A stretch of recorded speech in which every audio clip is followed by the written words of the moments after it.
প্রিয় বাংলাদেশ, দেখে নাও, এক হাদি আবার সকল রাজনৈতিক দলকে এক জায়গায় বসিয়ে দিয়েছে। প্রিয় বাংলাদেশ, দেখে নাও, এখন আর কেউ অনলাইনে একজন আরেকজনকে কাদা ছড়াছড়ি করতেছে না, আর কেউ কাউকে টকশোতে গালিগালাজ করতেছে না। হাদি প্রশ্নের সবাই এক হয়ে গেছে। আমি বেশি কথা বলবো না, সবার কথা একটাই মেসেজ দিচ্ছে, সেটা হচ্ছে এই ইন্টারিমের শতভাগ ব্যর্থতার কথা বারবার সবার কথাই উঠে আসতেছে।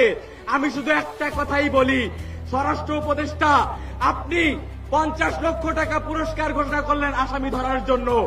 আমি রাজশাহী বিশ্ববিদ্যালয় কেন্দ্রীয় ছাত্র সংসদ রাকসুর সাধারণ সম্পাদক হিসেবে ঘোষণা দিচ্ছি, এই স্বরাষ্ট্র উপদেষ্টাকে যে পদত্যাগ করাতে পারবে তাকে 1 কোটি টাকা পুরস্কার দেওয়া হবে।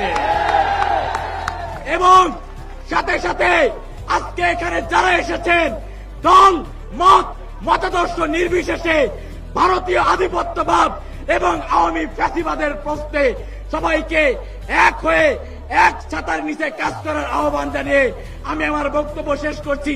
ইনকিলাব ইনকিলাব, দিল্লি না ঢাকা, গোলামি না আজাদি, ইনকিলাব ইনকিলাব।